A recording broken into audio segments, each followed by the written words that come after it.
नमस्कार, आप देख रहे हैं सीएनबीसी आवाज पर खिलाड़ी नंबर 1। मार्केट की स्थिति को भांपते हुए इस हफ्ते हमारे जानकारों की क्या पोजीशन रहेगी उस पर हमारा फोकस रहेगा। याद रखिए, हफ्ते की नई शुरुआत हम कर रहे हैं और एक छोटा हफ्ता है, लेकिन इस हफ्ते 3 नए चेहरे हम आपके लिए लेकर आए हैं। स्वाति होतकर, मनीष शर्मा और अजीत मिश्रा के बीच मुकाबला होने वाला है। सब आपको बताएंगे इस तरह के बाजार में इतनी तमाम क्यूज के बीच आपकी क्या स्ट्रैटेजी होनी चाहिए। क्या मंदी के सौदों के साथ ही रहे या फिर कुछ तेजी के आइडियाज पर भी इनका ध्यान है। इस सब का खुलासा होगा कुछ ही क्षणों में, लेकिन पहले फटाफट मार्केट की स्थिति आपकी स्क्रीन पर लेकर आते हैं, जहां पर आज हम देख रहे हैं बिकवाली का दबाव देखने को मिला है और दो बड़े फैक्टर्स हैं इस बिकवाली के पीछे। एक, कोरोना वायरस का कहर जो है वो लगातार जारी है, वो थम नहीं रहा है, और दूसरी तरफ कच्चे तेल में जो भारी गिरावट आई है उससे भी ग्लोबल मार्केट्स में हमने देखा भारी भरकम मुनाफा वसूली देखने को मिली। और ग्लोबली, चाहे वो अमेरिकी बाजार हो, एशिया के बाजार हो और भारतीय बाजार हो, सब में गिरावट देखने को मिल रही है, क्योंकि कच्चे तेल में ओपेक और रशिया के बीच जो बातचीत चल रही थी प्रोडक्शन कट की, वो टूट गई और सऊदी अरेबिया ने कहा कि वो प्रोडक्शन दरअसल बढ़ाएंगे अगले महीने से। ये हावी हुआ है कच्चे तेल के भावों पर, जो $35-36 के आसपास ब्रेंट आज के सत्र में दिखाई दे रहा है। इसका कुछ impact individual company, oil marketing कंपनियों के लिए पॉजिटिव है, उन स्टॉक्स में तेजी देखने को मिली है, लेकिन ओवरऑल मूड बिगड़ा हुआ है और निफ्टी बैंक सबसे ज्यादा मार खा रहा है, 1218 अंकों की गिरावट। यस बैंक के जो 81 बॉन्ड्स को कंप्लीटली राइट ऑफ करने का निर्णय सरकार ने लिया या फिर आरबीआई ने लिया, उससे ज्यादा इंपैक्ट बनता हुआ बाकी बैंकिंग काउंटर्स पर, क्योंकि 81 बॉन्ड्स के जरिए अब बहुत ही कम लोग पैसा उठा पाएंगे। और दूसरी तरफ दिक्कत यह भी है कि जिन लोगों का एक्सपोजर है यस बैंक के इस इंस्ट्रूमेंट में, वो भी इस समय बैकफुट पर आ गए हैं। तो कई सारी चीजें हैं जो भारतीय बाजारों पर इस समय हावी हो रही है, लेकिन सबसे बड़ी चिंता यही है कि क्या ग्लोबल इकोनॉमीज में एक बड़ा स्लो डाउन देखने को मिलेगा, क्योंकि कोरोना का इंपैक्ट मूडीज कह रहा है कि Q1 ही नहीं Q2 में भी देखने को मिलेगा नए वित्त वर्ष में। तो ऐसी स्थिति में हमारे जानकार अपनी क्या रणनीति बनाएंगे, ये आपके सामने पेश करते हैं और फटाफट से आपके सामने खेल के नियम भी लेकर आते हैं जो इस पूरे हफ्ते हमारे जानकार फॉलो करने वाले हैं। तो याद रखिएगा, ये शेयर मार्केट का रियल शो है, रियल मनी का इस्तेमाल होता है। 3 एनालिस्ट पार्टिसिपेट करते हैं, हर एनालिस्ट खरीदने बेचने की 3 कॉल्स देते हैं। एक समय में 3 कॉल्स ही ओपन रहती हैं। एनालिस्ट दिन में 2 बार अपनी कॉल्स बदल सकते हैं।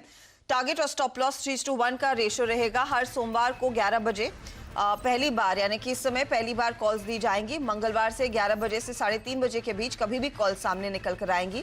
बाजार बंद होने के समय हम दिन के रिटर्न्स दिखाते हैं और शुक्रवार को 3:30 बजे के बाद विनर की घोषणा होती है।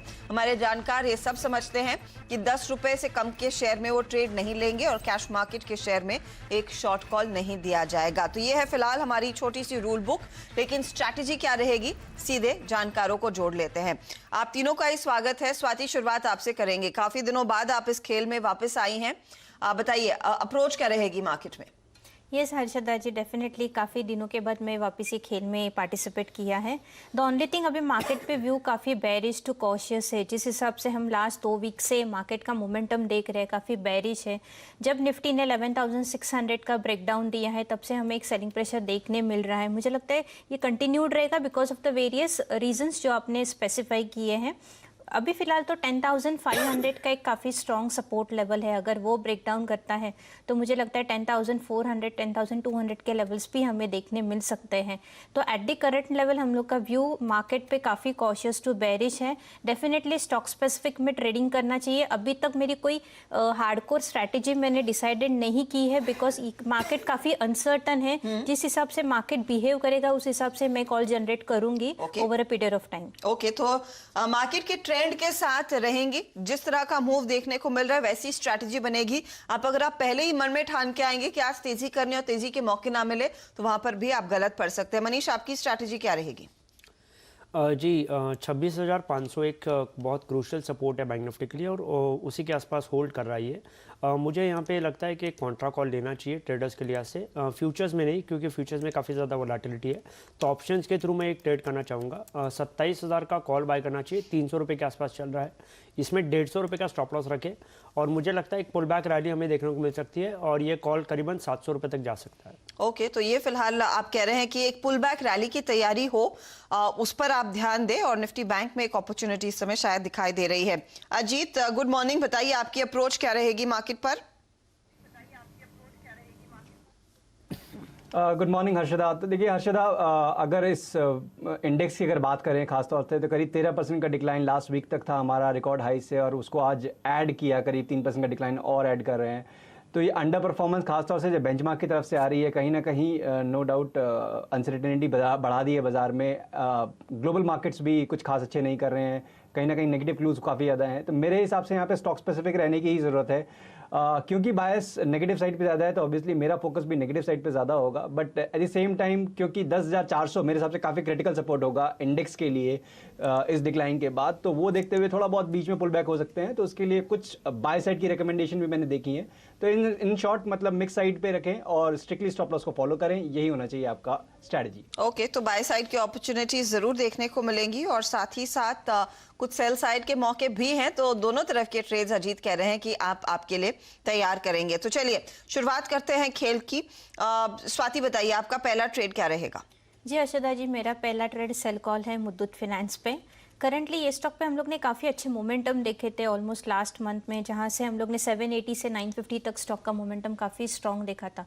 बस लास्ट 2 हफ्ते से हम काफ़ी प्रॉफिट बुकिंग दिखाई दे रहा है, और आज हमें ये सेल कॉल देना चाहते हो बिकॉज जो शॉर्ट टर्म मूविंग एवरेजेस है 50 एंड 100 डे मूविंग एवरेज, वो एक नेगेटिव क्रॉस डाउन पैटर्न दिखा रहा है, जो कि काफ़ी कॉशियस साइन है। मुझे लगता है ये स्टॉक वापस 200 डीए में एक बार टेस्ट करने जा सकता है। तो करंट लेवल पे सेल कॉल इनिशिएट कीजिएगा। मुझे लगता है 780 के लेवल्स हमें 1 से 2 दिन में देखने मिल सकते हैं। ऊपर में 855 का स्टॉप प्लेस कर सकते हो। ओके, तो मुथूट में एक अपॉर्चुनिटी, लेकिन मुथूट में अपॉर्चुनिटी सेल की ही है। आज एनबीएफसीज वैसे भी दबाव में है और 780 के टारगेट के लिए शॉर्ट का ट्रेड बन रहा है और 855 आपके लिए स्टॉप लॉस का काम करेगा। तो पहला ट्रेड स्वाति ने अपना मंदी का दिया है। अजीत, आपका पहला ट्रेड क्या रहेगा? हर्षदा, पहला ट्रेड मेरा भी शॉर्ट साइड पे ही होगा। फेडरल बैंक शॉर्ट करें।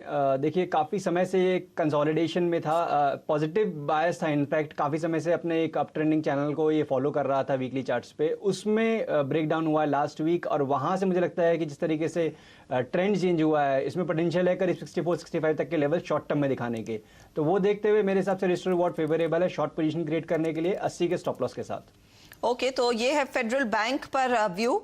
80 का स्टॉप लॉस लेना है। स्टॉक देखिए आज 7.5% नीचे है। बैंकिंग स्टॉक्स की आज जमकर पिटाई हो रही है वैसे भी, और निफ्टी बैंक जिस दिन 1200 पॉइंट नीचे हो तो बैंक्स पर प्रेशर आता ही है। 65 के टारगेट के लिए ये एक शॉर्ट साइड का आइडिया इस समय अजीत ने सामने रखा है। उनको लगता है यहाँ पर और भी वीकनेस देखने को मिलेगी। ये है फेडरल बैंक पर इनकी राय। मनीष, क्या कर रहे हैं आप?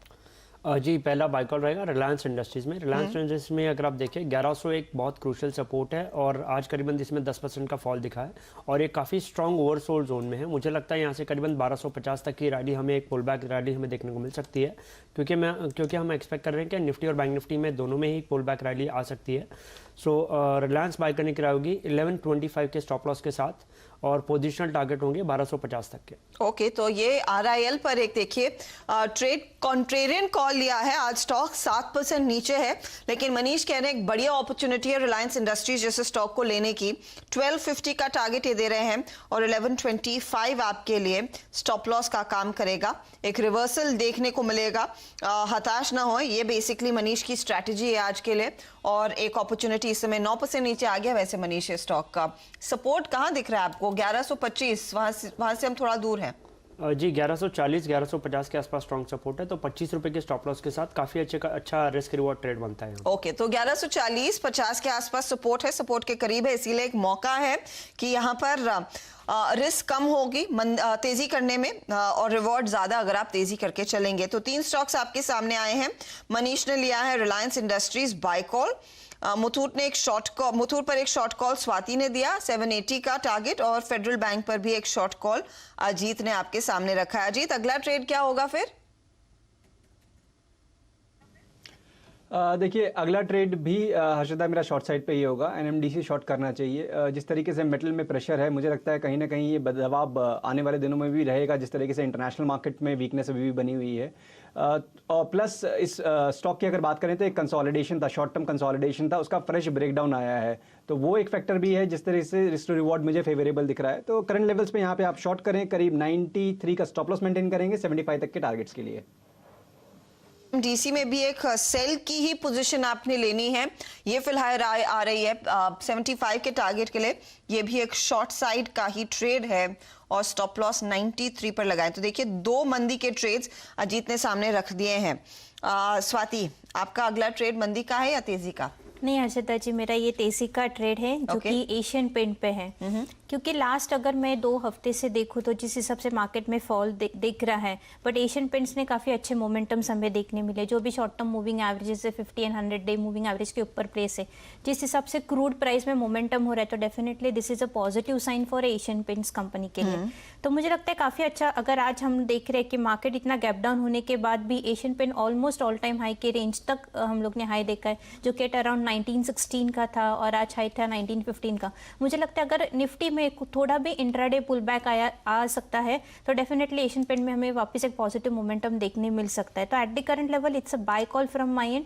मुझे लगता है 1940 के टारगेट्स हमें देखने मिलेंगे, तो आप स्टॉप लॉस प्लेस कर सकते हो 1835 का। 1940 के टारगेट के लिए तेजी और स्टॉप लॉस लगाइए 1835 पर। एक बार एशियन पेंट स्क्रीन पर भी लेकर आते हैं, क्योंकि जिस तरह से कच्चे तेल में भारी गिरावट देखने को मिली है, इस स्टॉक के लिए सबसे बढ़िया खबर यही है कि इनका इनपुट कॉस्ट भी ड्रास्टिकली कम हो जाता है। आज खुला एक अच्छे खासे गैप अप के साथ और आज इसने करीब 1915 का हाई दिखाया।